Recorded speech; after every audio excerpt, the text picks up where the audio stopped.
तो मेरे भाई बहन, मेरे कृष्ण जैसा कौन हो सकता है। उन पर भी झूठा इल्जाम लगा कि उन्होंने मणि के लालच में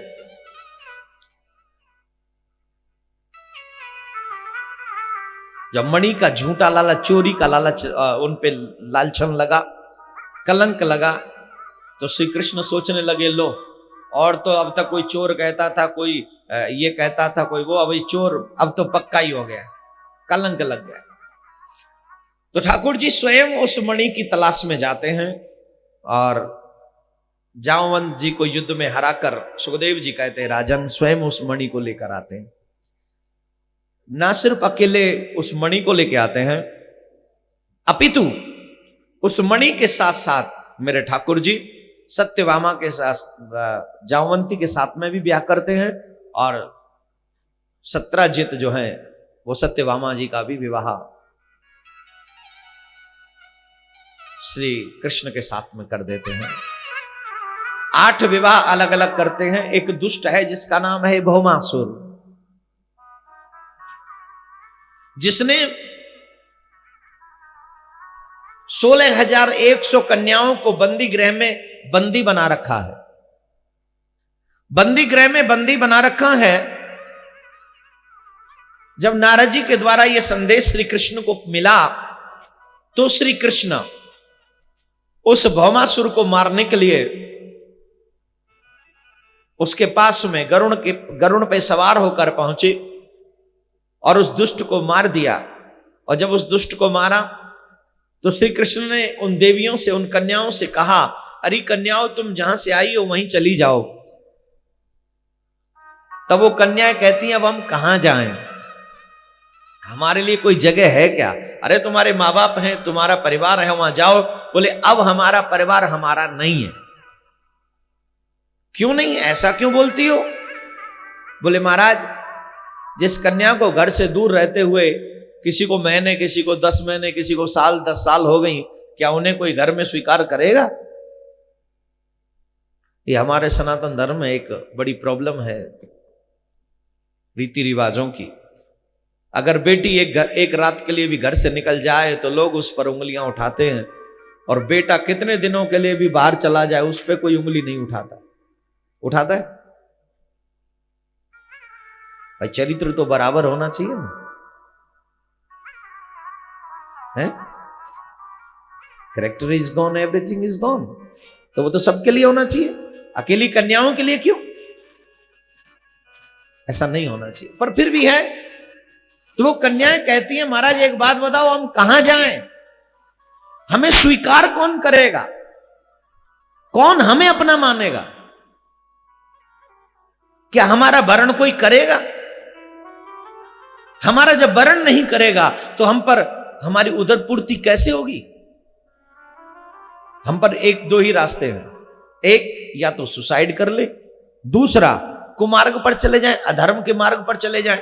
अब एक बात है, यहां भगवान का जो लीला का कारण है, प्राकट्य का कारण है, वो क्या है? भगवान की लीला प्राकट्य का कारण क्या है? धर्म की स्थापना। और जब भगवान के प्राकट्य का कारण धर्म की स्थापना है और ये कह रही है कि हम कुमार्ग पर चले जाएं, तो अधर्म की स्थापना होगी। और अधर्म हो ये मेरे कृष्ण कभी नहीं चाहेंगे। तो कृष्ण ने पूछा, आप क्या चाहती हो? बोले, हे मधुसूदन, हमने सुना है जब दुनिया वाले ठुकरा दे तो आप उन्हें स्वीकार कर लेते हो। क्या हमें आपके चरणों की सेवा का सौभाग्य प्राप्त होगा? दुनिया के सताए लोग यहां सीने से लगाए जाते हैं, दरबार में राधा रानी के दुख दर्द मिटाए जाते हैं। दुनिया जिनको ठुकरा देती सीने से लगाए जाते हैं। आज सभी लोग इस बात को बड़े ध्यान से सुन लो। तुम कभी मत कहना कि तुम अकेले हो। तुम कभी मत कहना। बहुत से लोगों को मैंने सुना, मुसीबत में मैं कल्ला पड़ गया, महाराज साडा कोई नहीं है, हंबे तेरा कोई नहीं है, तुसी कुछ नहीं कर सकते, हुन तुसी सुसाइड कर लो। अब एग्जाम आने वाले, बच्चे इतने कमजोर होते हैं, बोले फेल हो जाते हैं, फेल हो गए तो बोले सुसाइड कर लो। अब पास हो गया, फेल होने के बाद सुसाइड करने के बाद क्या तू पास हो जाएगा?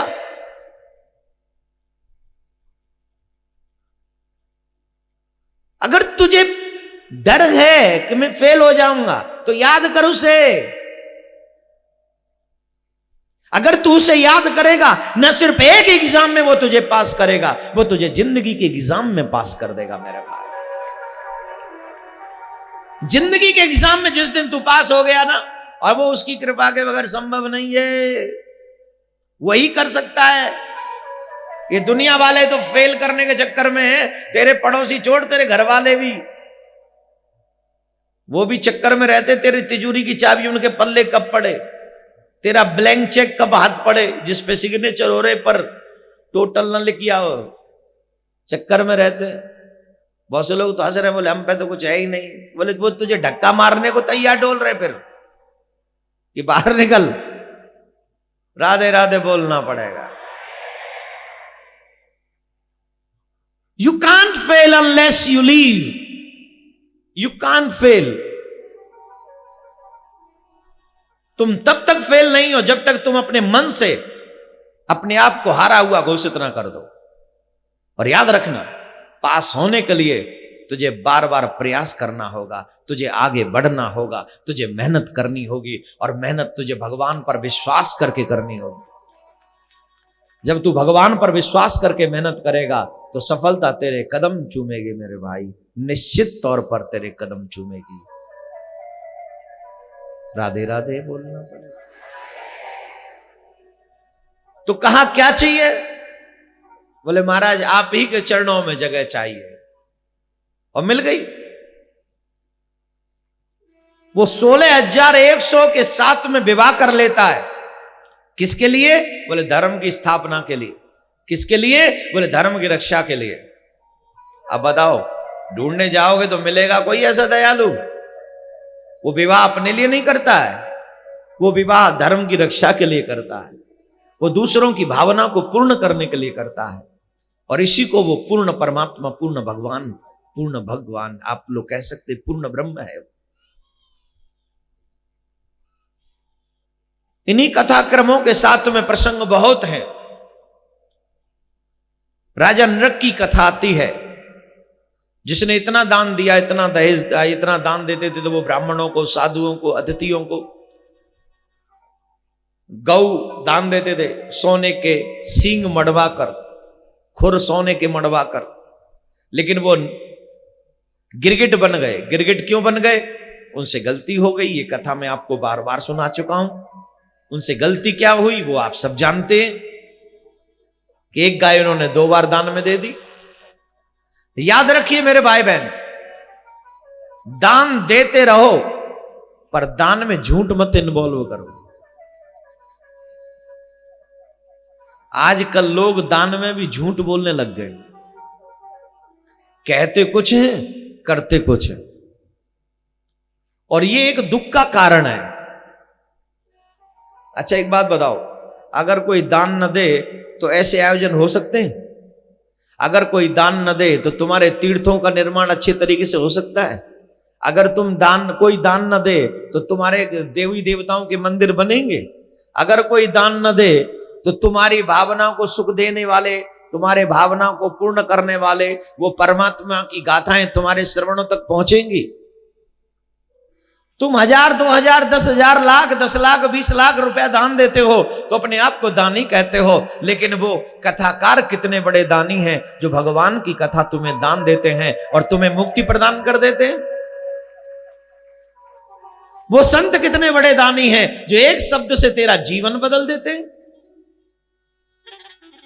अगर दान रुक जाएगा तो मैं यकीन के साथ कहता हूं पृथ्वी का निर्माण रुक जाएगा, सृष्टि का निर्माण रुक जाएगा, धर्म का उत्थान रुक जाएगा, तेरा कल्याण रुक जाएगा। दान तो देने की चीज है, और कलयुग में तो दान ही एक मार्ग है। इससे पीछे नहीं आगे बढ़ना चाहिए। पीछे वाला पोर्शन। अब इस पोर्शन में बैठे हो तो भगवान ने किसी लायक बनाया होगा आपको, है? और फिर भी हुण महाराज तुहानू की दसीए, तुसी जानदे नहीं हो। यहां मैं दान देने के लिए आपको फोर्स नहीं कर रहा हूं, यहां मैं आपको आपकी औकात दिखा रहा हूं कि मेरे ठाकुर ने तुझे इस लायक बनाया है। लेकिन जब तेरा मुंह फिरता है ठाकुर की तरफ से तो वो भी मुस्कुराता है और कहता है, वारे जीव, मैंने तो तुझे इंसान बनाया था, तू इंसान बनते बनते क्या बन गया वो अपने आप डिसाइड कर ले।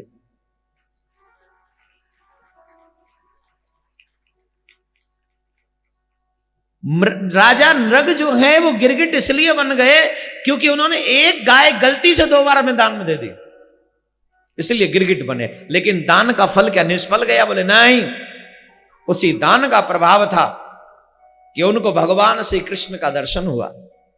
वो दान न देते तो शायद दर्शन नहीं होता, और उन्हीं की दर्शन जब हुआ तो उनका कल्याण हुआ। कथा क्रम में एक प्रसंग आता है, कथाएं तो बहुत हैं ठाकुर जी की, अनेकों राक्षसों का उन्होंने वध भी किया है, द्वारका में रहकर भी वध किया है।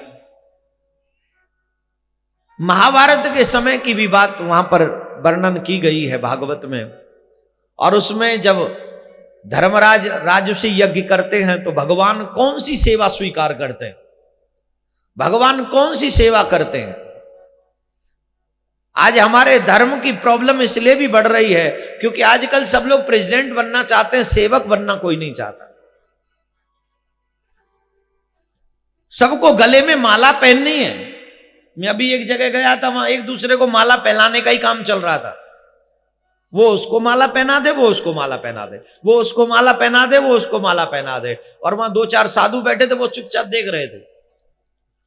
जो माला साधुओं को पहनानी चाहिए वो माला उन एक दूसरे को पहनाई जा रही थी और साधु चुपचाप देख रहे थे।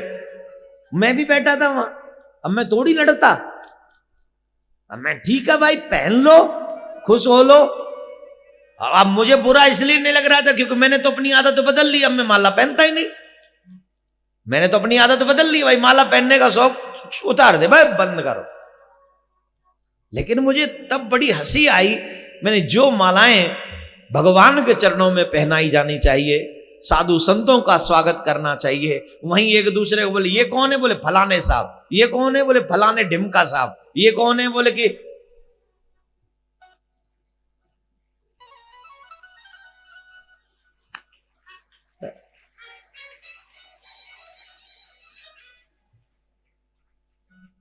जब तक तुम माला पहनने का शौक नहीं छोड़ोगे तब तक तुम्हारी रति माधव के चरणों में कभी नहीं बन सकती, कभी नहीं बन सकती। पहले इससे निवृत्ति पाओ। यह भी मोक्ष की एक शक्ति है कि तुम्हें मोह ना हो कि लोग मेरा सम्मान करें। काहे को सम्मान करें? इच्छा रखो कि लोग भगवान का सम्मान करें, अपने धर्म का सम्मान करें, और उस धर्म के कर्म को करने में हमें भगवान सबसे आगे रखे। लेकिन ऐसा भाव कलयुग के हिसाब से बदलता जा रहा है। आजकल लोग जो है बदलते जा रहे हैं, परंतु फिर भी जो यहां कथा पंडाल में बैठे हैं उनसे तो मैं निवेदन कर सकता हूं, आप पे मेरा अधिकार है। कोशिश करना माला पहनाने की, माला पहनने की कोशिश मत करना। कोशिश करना सेवा करने की, करवाने की कोशिश मत करना। कोशिश करना सबकी आगे, सबको बेटा पीछे खुद बैठ जाओ, क्या फर्क पड़ता है? ये भाव लाओ, यही सखी भाव है, यही गोपी भाव है, यही श्रद्धा भाव है। और जब तक ये नहीं होगा आप कृष्ण के लायक नहीं है।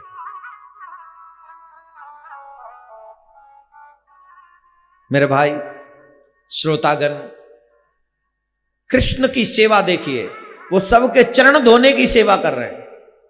किसकी? बुरे से बुरे राजा, एक से एक बुरा राजा वहां आया हुआ है, लेकिन कृष्ण क्या कर रहे हैं? बोले सबके चरण धो रहे हैं। मिलेगा कोई ऐसा? तुम अपने मां बाप के चरण नहीं धोते, तुम अपने सास ससुर के चरण नहीं धोते, तुम अपने गुरुजनों के चरण नहीं धोते, लेकिन देखिए तुम्हारा जगतपति परमात्मा सर्वेश्वर कृष्ण सबके चरण धोकर सबको सेवा का भाव प्रदान करता है। सबको कहता है सेवा परम धर्म है। जो जीव सेवा करता है उसे गोविंद की प्राप्ति होती है। सेवा करके तुम छोटे नहीं, सेवा करके तुम बड़े होते हो, और जितनी छोटी सेवा उतने महान होते हो। पहले साधु संत न पत्तल पे बैठ के खाते थे, तो राजा और रानियां अपने हाथों से वो झूठी पत्तल उठाते थे, अपने हाथों से। और आजकल के राजा रानी की बात छोड़ो, साधु संत नहीं खाते, उससे पहले ही प्लेट लेके, अरे तेरे घर में आए भाई, कछु तो शर्म कर, पहले हमें खवा ले, फिर खा लियो तू। द्वार पे आया हुआ तो महाराज शुरू करो ना, कि शुरू करो, क्या शुरू करो? बोले महाराज शुरू करो ना। खुद शुरू है कसम से। अब महाराज का शुरू करे, तू तो ऑलरेडी महाराजा तो विदा कर दे। ये हमारा अदब है, ये हमारी तमीज है। किसी को घर पे बुला के पहले पेट फुल, हाउस फुल, बोले बच्चा है महाराज तुसी भी ले लो थोड़ा सा। मैं आपको डांट नहीं रहा हूं, मैं आपको आपकी परंपरा सिखा रहा हूं, और आप सीखो न सीखो, लेकिन अगर आपके बच्चे आए हैं तो वो जरूर सीखेंगे। और जितने भी यहां बच्चे बैठे हैं, माँ बाप पर ध्यान मत देना, तुम सीखना इस बात को कि मैं तुम्हें क्या बता रहा हूं। ये अदब है। साधु संत ब्राह्मणों को छोड़ो, अगर कोई तुम्हारा रिश्तेदार भी अतिथि बनकर तुम्हारे घर में आए तो पहले उसे खिलाओ, बाद में खुद खाने बैठो। यही सदगृहस्थी का नियम होना चाहिए। हाँ, वो ज्यादा फोर्स करे तो ठीक है, उसके साथ बैठ, लेकिन साधु ब्राह्मणों के साथ मत बैठना कभी। महात्माओं के साथ बैठकर खाना मत खाना कभी, भोजन मत लेना, प्रसाद मत लेना। बोले क्यों? पाप लगेगा। बोले पाप नहीं लगेगा, लेकिन अच्छा नहीं लगेगा। पाप तो नहीं लगेगा पर अच्छा नहीं लगेगा। अब क्यों अच्छा क्यों नहीं लगेगा? बोले हमारे यहां सिखाया जाता है साधु संतों की झूठन खाओ, और आजकल उनको झूठन खिलाई जाती है। शायद मैं कई लोगों का बुरा बन जाऊं आज के बाद, तो मुझे क्या फर्क पड़ता है? मुझे तो तुम्हारी नजर में बुरा ही बनना है, मुझे तो मेरे ठाकुर की नजर में अच्छा बनना है। बस तुम्हारी नजर में बुरा ही सही हूं मैं अच्छा था ही कब? आपकी नजर में तो बुरा ही हूं, अभी भी बुरा हूं। लेकिन आपके बच्चों ने अगर एक बात भी सीख ली और 2-4 लोगों ने भी नियम का पालन करना सीख लिया, तो यकीन मानिए वो बच्चों का जीवन सुधर जाएगा, उनका बेड़ा पार, उनका कल्याण हो जाएगा।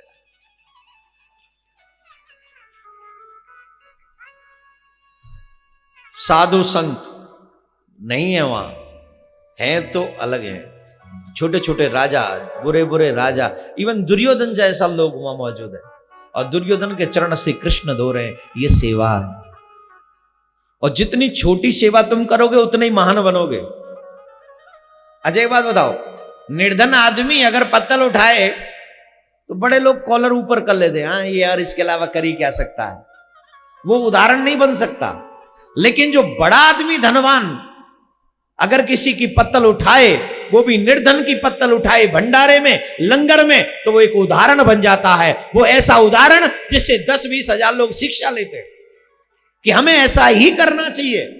और इसीलिए भगवान ने अपने आप को उदाहरण बनाया तुम्हारे आगे। देखो तुम मुझे भगवान कहते हो, तो मैं इनके चरण धोने से भी पीछे नहीं हट रहा हूं। लेकिन दुर्भाग्य की बात है, लोग कथा सुनते हैं और अपने मतलब के लायक, फायदे के लायक अर्थ निकाल कर घर चले जाते हैं।